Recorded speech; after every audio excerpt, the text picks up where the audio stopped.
Who का use किसी भी पर्सन के लिए किया जाता है, वाई का यूज किसी रीजन के लिए, विच का यूज चॉइस के लिए,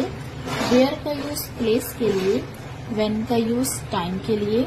हाउ मच का यूज क्वांटिटी के लिए किया जाता है, हाउ लॉन्ग ड्यूरेशन के लिए, हाउ मैनी नंबर के लिए, हाउ फार किसी भी डिस्टेंस के लिए, हाउ ओल्ड किसी भी एज के लिए, और हाउ टॉल के लिए हाइट।